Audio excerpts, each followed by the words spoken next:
շատ են ասում, որ այս իշխանության օրոք հայ-ռուսական հարաբերությունները դաշնակիցների հետ առհասարակ բնակ, ինչպես ասում են, ձեր դիմախոսները, փորձագետները ասում են, որ այս ձեր օրոք, ձեր իշխանության օրոք Ռուսաստանի, Իրանի հետ հարաբերությունները շատ խելացի հարց եք տալիս, նայեք, ընդհանրապես այդ հարաբերությունների սրման պատճառը միշտ լինում է Հայաստանի Հանրապետության ինքնիշխանության պատճառով, երբ որ Հայաստանի Հանրապետությունը ուզում է ավելի մեծ ինքնիշխանություն ունենալ, ավելի անկախ որոշումներ կայացնել, իհարկե այդ ամեն ինչը սկսում է ավելի ճնշվել, որովհետև շատ երկրներ չեն ուզում, որ Հայաստանի Հանրապետությունը լինի ինքնիշխան, ուզում են լինի այլ փոխհարաբերությունների հարթակում։ Բայց մենք հաշվետվի առնենք մեր տնտեսական չէ կապվածությունը։ Նայեք տնտեսական կապվածությունը, եթե դուք ուզում եք, եթե շատ եք ուզում, ես կարող եմ ձեզ տվյալ տալ հիմա, որը հնարավոր է ձեզ զարման կառաջացնի։ Եթե ուզում եք, ես հանեմ եվրոպական վերջի 20 տարում գազի գնման գները, ուզում եք ցույց տամ։ Չէ, իհարկե։ Գնացեք հանեք, որը որ եվրոէներգետիկ ստատիստիկ միավորումն է տալիս, որտեղ հստակ կա։ Գերմանիայի դաշտությունը, որը որ ավելի երկար պայմանագրեր է կնքում, նրա գինը 150-ից 220։ Եղել են վերջի տարիներին 21-22 մինչև $300 կամ եվրո։ Հիմա ներողություն։ Իտալիան մի քիչ ավելի կարող է 20 կամ 30 ավելա ձեռք բերել։ Գները դրանք են։ Իհարկե սրված պահերին բարձրանում է, բայց միջինացված գին գոյություն ունի տարվա կամ 10 տարվա կտրվածքով։ Իհարկե աշխարհում գործում է նման կարգ կա, երբ որ դու ավելի երկար պայմանագրեր ես կնքում, ավելի ցածր գնով են ձեզ տրամադրում։ Սա է։ Բայց ԵՄ, ՀԱՏՄ այս երկընտրանքի հետ կապված ձեր տեսլականը ո՞րն է։ Նայեք, դուք մի բան կա չեք ուշադիր չեք եղել, Ռուսաստանի Դաշնության նախագահն ասեց մենք շատ երկար ժամանակ եվրոպական կառույցների հետ բանակցում էինք եւ նրանք այդպես մնացին իրենց դիրքերում չստացվեց։ Այդ նշանակում է, որ այդ փորձը հնարավոր է կանոնակարգվելուց հետո համաշխարհային հարթակներում, որը ես կերազեմ դա լինի, դրանից հետո հնարավոր է, որ այդ նույն գործընթացը սկսվի, որովհետև դա ինչ-որ մի ժամանակ սկսվել է, ինչ-որ մի ժամանակ, երբ որ սրացել է ներողություն, սրացել է, դադարել է։ Հիմա Ռուսաստանի Դաշնության նախագահան շատ ճիշտ ասեց, որ երկար ժամանակ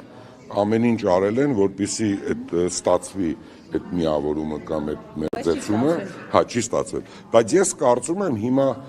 այսպես ասած եւ էներգետիկ ճգնաժամի արդյունքում լավ գիտեք, եւ այլ եւ ՆԱՏՕ-ում եղած մտքերի եւ ՆԱՏՕ-ում եղած փոխհարաբերությունների արդյունքում ես կարծում եմ հնարավոր է, որ Ռուսաստանը մի այլ կարգի հնարավորություններ ստեղծի իր համար որոշակի ավելի նոր հարաբերություններ ստեղծի։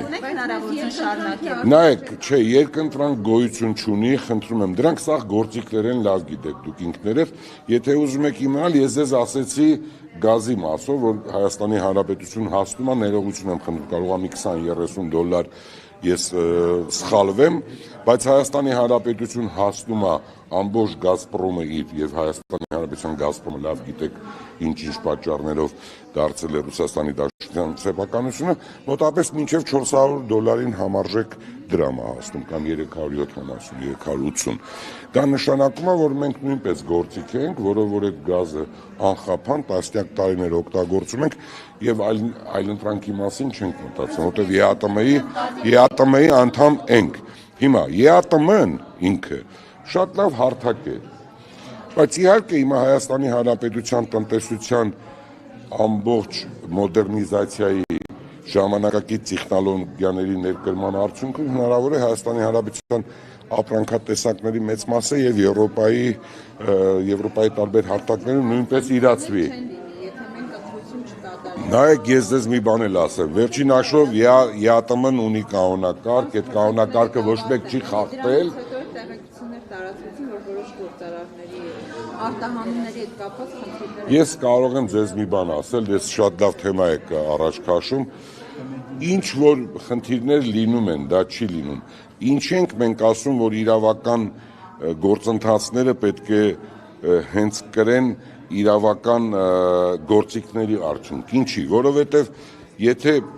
ինչ որ մի գործարար Հայաստանի Հանրապետությունից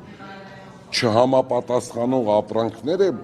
արտահանել, դա շատ մեծ վնաս է եւ երկրի իմիջի համար, եւ տվյալ կազմակերպության համար, բայց ես չգիտեմ, տեխնոլոգիայի բացակայության արդյունքում է եղել, թե անփույթություն է եղել, թե ուղղակի այդ կարգի, չէ, այդ որոշումը քաղաքական իհարկե Ռուսաստանի Դաշնությունում քաղաքական է, բայց վերջին հաշվով մենք էլ պետք է, չէ, մի օրինակ վերցնենք, մերոնք էլ տանեն լաբորատորիա։ Նկատեմ, դուք կարող եք ուղղել այդ հարցը, հասկանալ այդ լաբորատորիայի արդյունքը չի կարելի լինի, նույն սարքավորումն է, այդ սարքավորման արդյունքում ասում է այս կամ այն նյութը համապատասխանում է թե ոչ։ Փորձագետներ, շատ տնտեսագետներ ասում են ԵՄ շուկան հայկական արտադրանքի, այսպես ասած, պահանջարկ կարիքը չունի, ու մինչ այս այլընտրանք, այսքան փոփոխություն, նախ շատ ջանք է պահանջելու, երկրորդը անգամ չգիտենք էլ կստացվի թե չէ։ Նախ առաջինը դուք տեղյակ չեք, որ մինչև անգամ վարդերը Նյու Յորք են գնում։ Հայաստանի վարդերը Նյու Յորքում են վաճառվում, Ամերիկայի Միացյալ Նահանգներում վաճառվում են։ Նայեք, այն գործընթացը, որը պետք է սկսվի եւ այլ շուկաներում, որտեղ որ առավել խիստ պահանջներ կան եւ որտեղ որ այտենց ախպերական պայմանավորություններ չի ձեռք բերվում, այլ միայն ինստիտուցիոնալ որակի եւ մնացած ինստիտուտների համապատասխան արտոնագրերի, լիցենզիաների արդյունքում է կատարվում, մենք պետք է անպայման մտնենք այդ դաշտը։ Որպես պետություն, որպես պետական, որպես տնտեսություն պարտավոր ենք մենք ամեն ինչ անել, թեկուզ կորուստներով, թեկուզ եկամուտները մի քիչ լինի, բայց մենք կարողանանք մեր շատ տնտեսություն կառուցենք այն որակների, այն չափորոշիչներին, այն չափանիշներին, որոնք որ պահանջում են նման։ Իհարկե ժամանակ եւ արագություն էլ, կարող ես եւ արագ անել, կարող ես եւ դանդաղ անել, դրա համար ինչքան այդ խնդիրը առաջանա, այնքան ավելի շուտ մենք այդ ամեն ինչը կունենանք։ Այդ ամենին հասնելու համար կարծեմ որ այդտեղ մենակ մասնավորը այստեղ պետության նաև բանն է պետք։ Պետությունը կարծում եմ կաջակցի, բայց ես գիտեմ մի բան։ Այսօր ես գիտեմ արդեն, նայեք, ես արդեն գիտեմ, որ շրջանառու միջոցները բավականին, օրինակ եթե խոսքը վերաբերում է, նայեք, գյուղատնտեսությունը սկզբունք ունի, հա։ Նրանք, որոնք որ ջերմոցների մեջից են դուրս գալի, դրանք 11 ամիս եկամուտ են բերում։ Այն, որը որ ջերմոց չի, ուղղակի մեր բնության արդյունքում պետք է լինի, դա սիվոլիշ միայն 2 ամիս է տևում։ Դրա համար ջերմոցների ինստիտուտն էլ այնպիսին է, որ կա 5+, կա 6+ արդեն տեխնոլոգիաներ։ Երբ որ դա դու ներես կրում այդ տեխնոլոգիան, դու չես էլ կարող խախտել, որովհետև խախտման դեպքում հնարավոր է մոտդ ոչինչ չստացվի։ Այդ բարձր վերջի ժամանակակից սարքավորումները ամբողջ աշխարհում էլ այդ սարքավորումը ամենավերջինն է։ Եվ դրանից դուրս եկած պրոդուկտը ամենամրցունակն է, ամենավորակյալն է։ Պարոն Սուֆիասյան, ուժեղ Հայաստան կուսակցությունը իր նախընտրական քարոզարշավի ընթացքում կարելի է ասել արդեն հայտարարում է, որ դեղերի գներն են նվազեցնելու, եթե կա իշխանության փոքր ու միջին բիզնեսը չի հարկվում, այ դուք որպես ոլորտի մասնագետ, նման բան հնարավոր է։ Նայեք, ես կարծում եմ դրանք սա քաղաքական հայտարարություններ են, որոնք որ 30 տարի բոլորս լսել են քաղաքական հայտարարություններ, եթե դուք հիշում եք, ինձ մի հատ տեսագրություն են ցույց տվել, որ 17 թվականի ընտրություններից առաջ էր, թե 13, որ ասացին 3.2 միլիարդ ներդրում են կատարել, եթե հիշում եք կա դա։ Դրանք քաղաքական հայտարարություններ են, դրանք ոչ մի հիմքեր չունեն, ինքներդ լավ տեսնում եք, որ չկա այդ հնարավորությունը եւ ընդհանրապես դա մարսելու համար այդ կարգի գումարներ կամ այդ կարգի աշխատատեղեր, դա ուղղակի, չգիտեմ, հնարավոր չէ փոքր բիզնեսը հարկերից ազատել, ինչպես իրենք են առաջարկում։ Նայեք, փոքր բիզնեսը դա այն ճանապարհն է, որով որ մեծ բիզնեսը սկսում է եղել այդպիսի բան Հայաստանի Հանրապետությունում։ Եթե հիշում եք, ես դա 2000-ական թվականներին ես եմ այդ օրենքի հեղինակներից մեկը եղել, կառավարության հետ աշխատել ենք, պարզեցված հարկ կար, եթե հիշում եք։ Այդ պարզեցված հարկով ասեցինք այն փոքրիկ խանութները, փոքրիկ արտադրությունները, որպեսզի անձեռնամխելի լինեն, որովհետև խոշորները ինչ-որ մի ձևի ճնշում էին գործադրում, այդ փոքրները փակվում էին, որպեսզի խոշորանան։ Ես ինքս այդ առաջարկը արեցի պարզեցված հարկի, հետո ես չեմ եղել Հայաստանում 2007-ից հետո որոշակի փոփոխության էին ենթարկել, երբ որ հարցեցին ինչի եք էզելի փոփոխել, ասացին, որ խոշորները սկսել են օգտվել այդ հնարավորությունից։ Երբ որ ցանկացած գործունեություն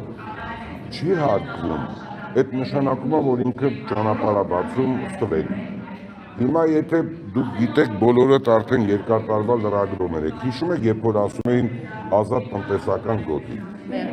Ես ասում եի, կասեք ինձ դրա ինչ է նշանակում ազատ տնտեսական գոտի, ոչ մեկ չէր կարողանում։ Ասում եմ, լավ է, ազատ տնտեսական գոտիում ավելացած արժեքյալ լինելու, ասում եմ, հա։ Ասում եմ, եկամուտ լինելու, ասում եմ, այո, ասում եմ, բա ի՞նչն է ազատ։ Ասում եմ, դե ազատ տնտեսական գոտի է։ Չէ, ինձ հասկացաք իմաստը։ Հարաբերությունները պարզապես հիմա ասում են թողենք փոքրը առանց հարկ աշխատի, գա աճի մեծանա, դառնա միջին կամ մեծ նոր հարկ վճարի։ Նայեք մի բան ասեմ, եթե փոքր առանց հարկ աշխատի,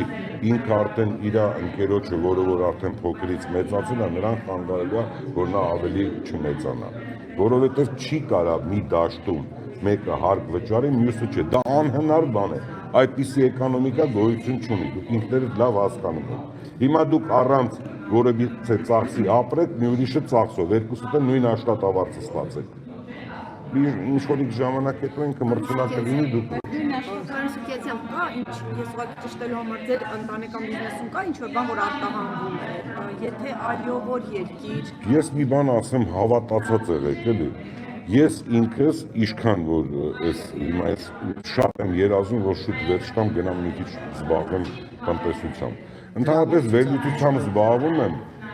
բայց տենց չեմ խորանում, որովհետև հենց խորանամ պետք է սկսեմ ես զբաղվել։ Կարծում եմ հունիսից հետո կսկսեմ ամեն ինչ ուսումնասիրել։ Ռուսաստանի Դաշնության հետ կա իհարկե հարաբերություններ կա, տնտեսության հետ կա հարաբերություններ, իհարկե դուք շատ խելոք հարց եք բարձրացնում, որ հնարավոր է ռուսական տարբեր կառույցների կողմից դեռ այդպիսի բաներ չկան։ Նկատի ունեմ ձեր, չգիտեմ ինչ արտադրանք է, դրա համար եմ հարցնում։ Ստանդարտները այնպիսին են, որ օրինակ կարողանա։ Դե իհարկե մի բան ասեմ, էլի, ես ձեզ մի բան ասեմ, այդ Հայաստանի Հանրապետության, այն էլ Հայաստանի Հանրապետության այս իշխանությունների աջակցության արդյունքում բավականին շատ սարքավորներ են ներկրվել Հայաստան, որոնք որ մրցունակ սարքավորումներ են, եւ այդ սարքավորներից դուրս եկած արդյունքը բավականին մրցունակ է եւ համապատասխանում է։ Հիմա Եվրոպայում ուղղակի մարքեթինգային ծախսերն են շատ, Եվրոպայում ուղղակի այդ կարգի համակարգերի հետ պայմանավորվելն է։ Օրինակ ես գիտեմ, որ մի խնդիր գոյություն ունի,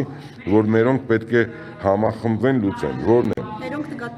Հայաստանի Հանրապետության կառավարությունը կարծում եմ պետք է աշխատի տնտեսվարողների հետ, այդ որ խնդիրն է։ Եվրոպայում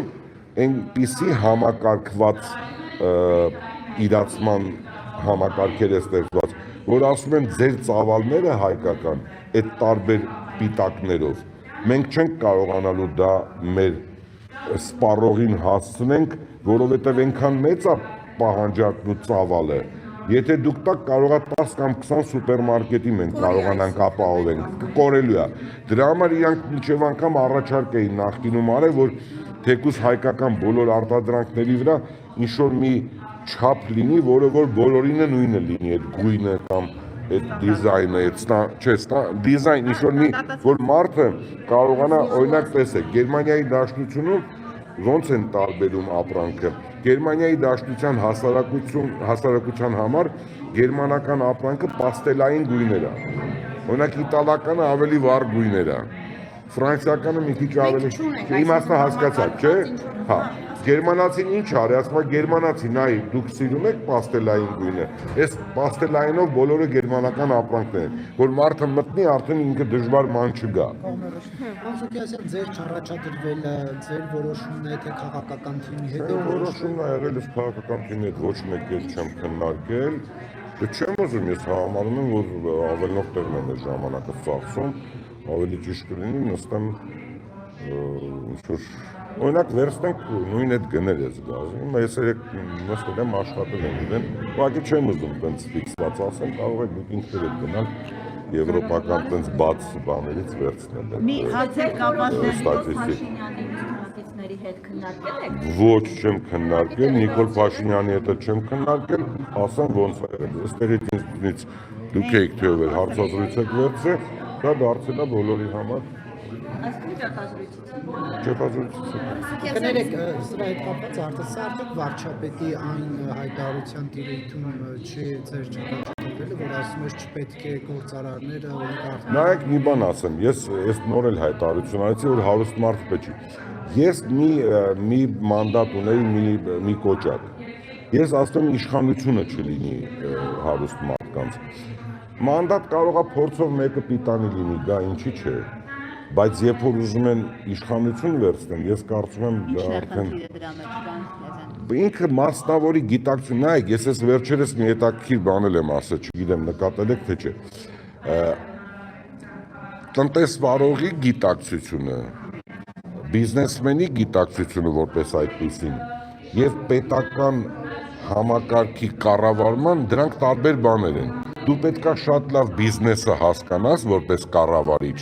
բայց դու պետքա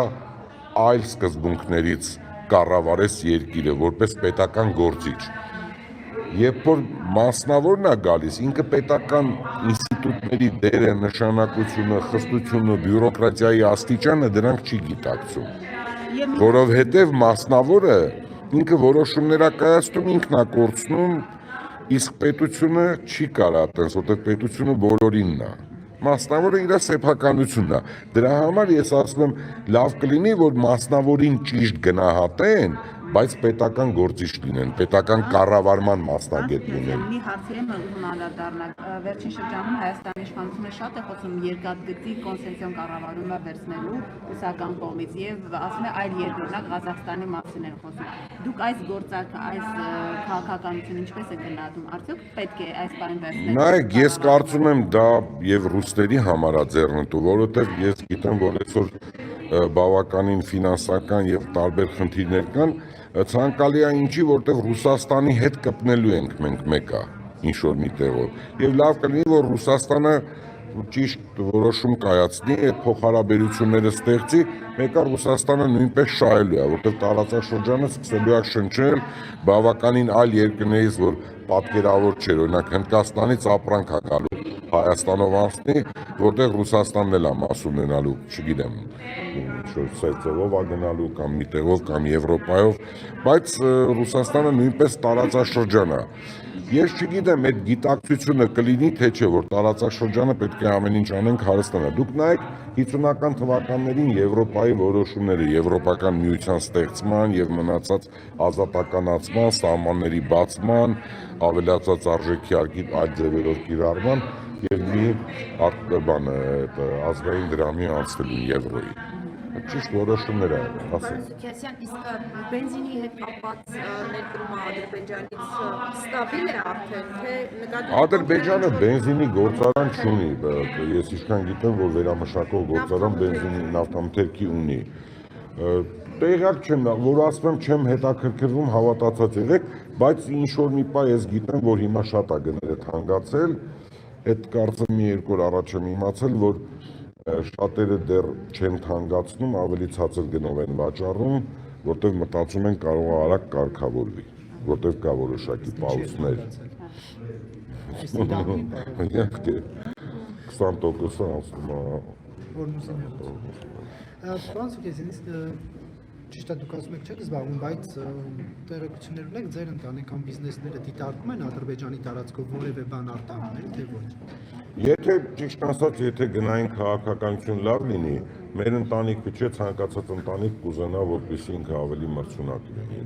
Իհարկե, ես վստահ ձեզ ասում եմ, եւ ես պաշտպանելու եմ այն մարդկանց, ովքեր որ ուզենալու են ավելի մրցունակ լինել, թեկուզ Ադրբեջանի տարածքով։ Հետո ես ձեզ մի բան էլ ասեմ, պարոն Կիրակոսյան։ Այդ ժամանակին նորից այդ գնահատականը տալիս եմ, եթե իհարկե լոգիստիկան բավականին գիտեք որ ծախս է։ Այսօր դուք լավ իմացաք, որ Հորմուզի նեղուցում ասում էին, որ այս լոգիստիկայով անցնելուց դուք այսքան միլիոն պետք է վճարեք, ճիշտ է։ Այդ նշանակում է, եթե դու որպես Հայաստանի Հանրապետություն ուզենաս ձեռք բերես, ուրեմն այդ որևիցե նավերից մեկի ապրանքը քոնն է լինի, նշանակում է ինքը արդեն թանկացած պետք է, համաձայն եք թե չէ։ Բա դու եթե քո հարևանից վերցնում ես, այդ լոգիստիկ ծախսը չի լինում, նշանակում է որոշակի ավելի էժան կարող ես ձեռք բերել։ Հիմա ես ինչ բացատրեմ կներեք։ Օրինակ Ռոբերտ Քոչարյանն ասում է ոչ թե մենք այդ տարբերակը պետք է դիտարկենք, այլ Աբխազիայի հետ բանակցենք, որ այդ երկաթգիծը աշխատի։ Ապրեք դուք, ես շատ շնորհավորում եմ ձեզ, բա 20 տարի Աբխազիայի հետ ինչ էին անում, նարդի էին խաղում։ 30 տարի ինչ ա եղել Աբխազիայի հետ։ Բա ուր է։ Մի օր Վրաստանը չէր համաձայնվում, մի օր Աբխազիան, մի օր Ռուսաստանի Դաշնությունը, լավ գիտեք։ Թեկուզ Լևոն Տեր-Պետրոսյանի ժամանակվանից էլ այդ խոսակցությունը գնացել, կարող է Աբխազիան բաց։ Կարող է։ Հիմա այդ կարող են 30 տարի անցել է, լավ, լուրջ չի։ Ես եմ շնորհակալ։ Հավանիր տեսանյութը եւ բաժանորդագրվիր նորությունները բաց չթողնելու համար։